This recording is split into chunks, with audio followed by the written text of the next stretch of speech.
Let me guess.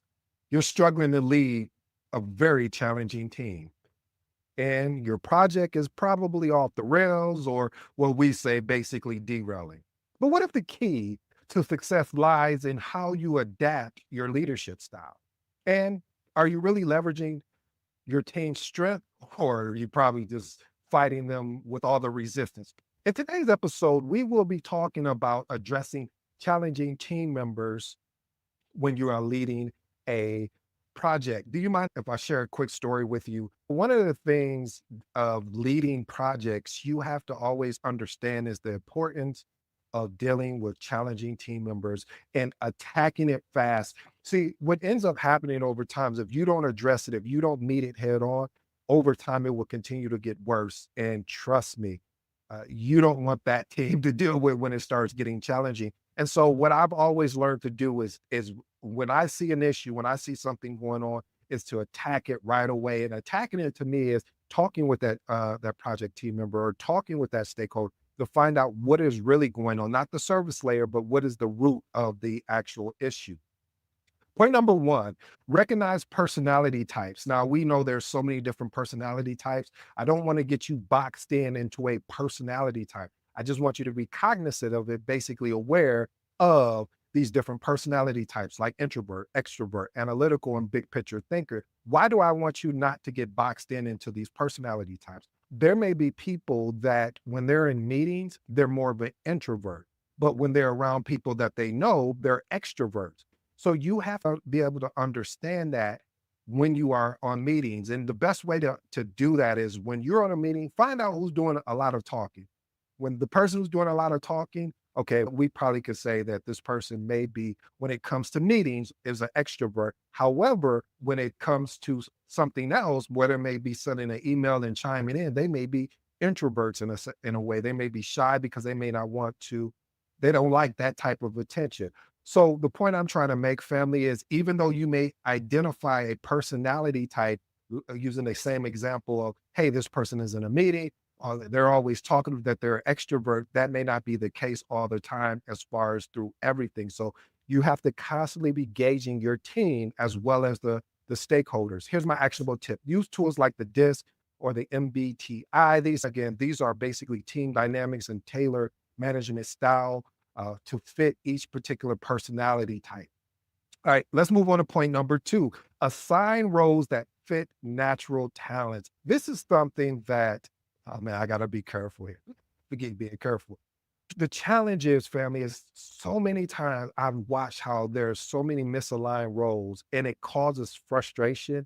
And most of all, it's really the inefficiency in the team members because they're not happy doing a particular role. And I don't want to just say, oh, you're supposed to be happy about every role that you take. However, it's that they may got pushed to take on a aspect of the project that we know that this person is not strong enough to actually lead in that area. And so how do you ensure that you're making this a natural fit? And sometimes you have to make it uncomfortable for them so you can pull out that natural fit. So my solution has always been ensure task align with their capabilities and their interests. See, the key word there is interest. See, when someone is interested, that means that they're curious. When someone is curious, you don't have to go tell them to go do research. You don't have to tell them to be obsessed about something. So here's my actionable tip. Have career development conversations to understand their aspirations and then align them with the project task to their desired growth area.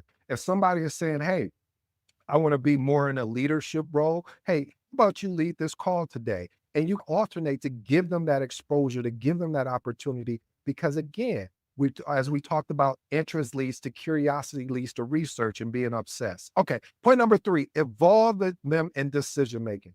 Family, I'm trying to do my best, but I get so frustrated when someone goes and creates a process that's going to impact our team and we're not part of the decision making process.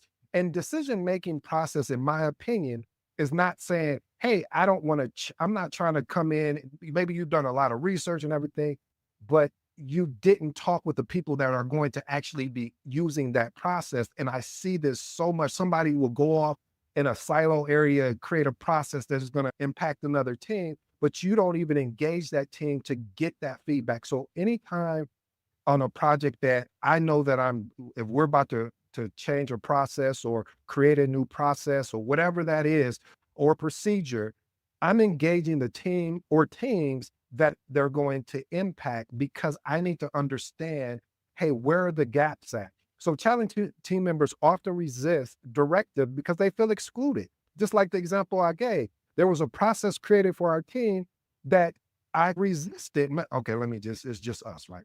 I resisted it. I didn't do it. And the reason why I didn't do it because I was like, you didn't even reach out and say, hey, we had added an additional step. It wasn't until we needed the process, then you tell us about the new process. And that's another thing. As project managers, we can't just like creating these processes and procedures to lead a team and not getting their buy-in. So involve them in the brainstorming sessions or key decisions to gain their buy-in. Just imagine. I don't know why I'm going on a rant about this, but I have to, family, because you're going to be leading a team one day if you're not already. And you're going to be wondering why they're resisting because you went and created this whole plan and you didn't involve them in it. And then they're frustrated because now they have to implement it compared to why wouldn't we just collaborate together on a process or procedure or whatever, or artifact or whatever that thing is. So we're all getting to put in our feedback. And yes, there's going to be people that feedback that won't get accounted for, but at least they had an opportunity to voice their opinion. So use structure frameworks like a RACI, responsible, accountable, consulted, informed, to assign responsibility collaboratively. Point number 4, address negative behavior promptly. One of the things I struggled with at the beginning of this thing that I love, that I hope you fall in love with, called project management, it was addressing negative behavior promptly because I had the mindset at that time where it was like, this person doesn't report into me. They're just part of the team. So I'm not even gonna just go back and forth with them. But then I realized again, mentorship is key.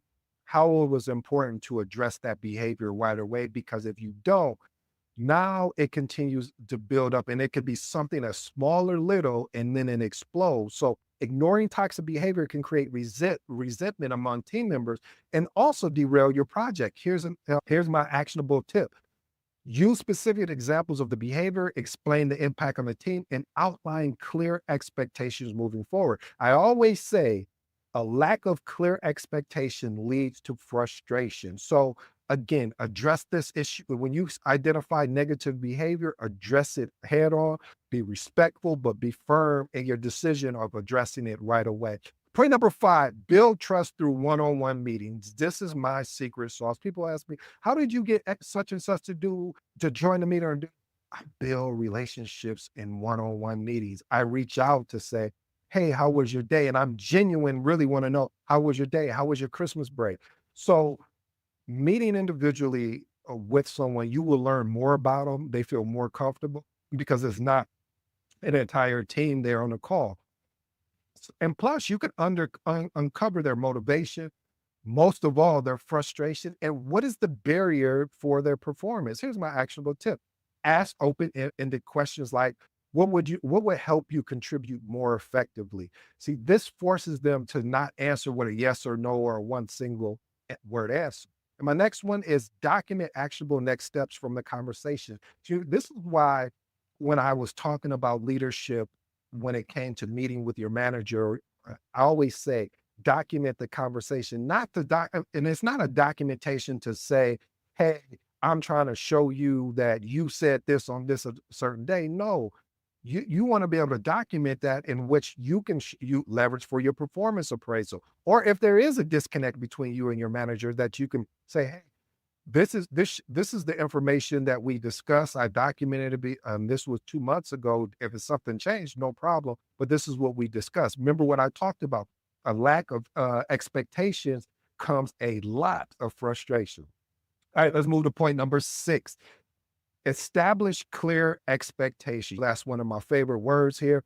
Define roles, responsibilities, and deliverables at the start of the project. What happens a lot of times is when we don't define these deliverables or responsibilities, everybody is everywhere. And you start, as they say in the project, and I just created this, but we've heard it, stepping on people's toes in a sense, and people feeling like you're trying to take their position or trying to take their job. So we need to clearly communicate how each team members contribution impacts the overall success of the project to ensure alignment and, most of all, accountability. Here's my actionable tip: create a project charter, create a project plan, create a team agreement outlining expectations. Then revisit this during regular meetings to reinforce understanding. Point number 7, create a safe space for feedback, what I like to call transparency. If I can't be transparent with you on the team, if I can't give you feedback on the team, we're not going to have the success that we probably could have, because I'm nervous that I may hurt your feelings, or vice versa. You may feel like you may,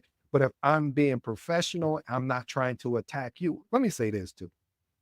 A lot of times when we're giving feedback as project manager, sometimes people feel that we are attacking them. We're not attacking you. We are attacking the work. We are challenging the work, not the individual. Let me say that again.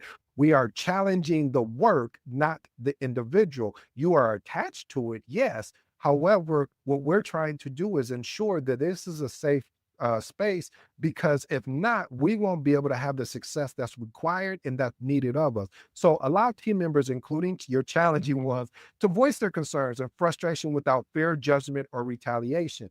There may be some tough conversations that you're going to have. One of my favorite books I recommend is called Crucial Conversation. This book really allows you to, and I'll go back and revisit it from time to time if I'm having some challenges with project team members or stakeholders, to see how should I address this particular conversation if I've used kind of some of the things that's already in my toolbox. Another action, here's my actionable tip: use anonymous surveys or dedicated feedback sessions to encourage open communication.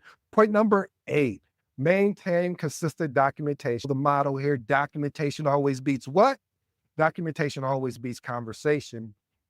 So document all interactions, agreements, feedback with these challenging team members. Because you see, what you want to do is you want to ensure that you are holding them accountable and that there's no misunderstanding. This is clear as day. We have an agreement, we have an understanding, so there shouldn't be any misunderstanding. Here's my actionable tip: use project management software to track conversation and task assignments for full transparency. And my bonus today, which is so important, is to know when to escalate.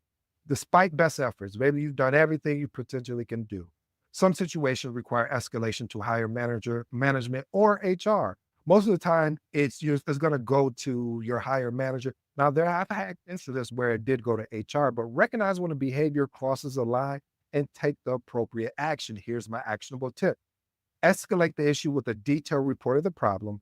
What action did you take, Mr. or Mr. Project Manager? And what was the recommendations for the resolution? Family, I hope you're really enjoying today's episode. I have my 3 transformational recommendations, and I will let you be on your way. Number 1, involve them in a decision making. I don't know why more project managers don't do this. I don't know if it's a control thing that we have or what, but every time I involve the project team or stakeholder in a decision making, I got their buy-in more often than when I just push them something and say, hey, this is what it is, and this is what we're going to have to do. Have there been cases that we couldn't do that? Of course. But I'm talking about on situations where we're about to change the way that they work. We're about to introduce a product or software, whatever that thing is, or service. I want them in the decision-making process with me, so we're all aligned. Number 2, build trust through one-on-one meetings. Like I said, this is my secret sauce. If you stayed this long, you got to hear the secret sauce. Asking open-ended questions like, what will help you to contribute more effectively? And my last and final one, which is one of my favorites, is know when to escalate. When you are escalating a problem or an issue, make sure that you've done your proper due diligence. What does that look like? 1, that you went to attempt to solve the problem yourself. 2, what actions did you take in solving the problem? And number 3, did you document the recommended solutions before you go ahead and escalate? Family, I hope you enjoyed today's episode. I go by the name of ED. For you smart and intelligent folks out there listening, that just simply means Ed. Until next time.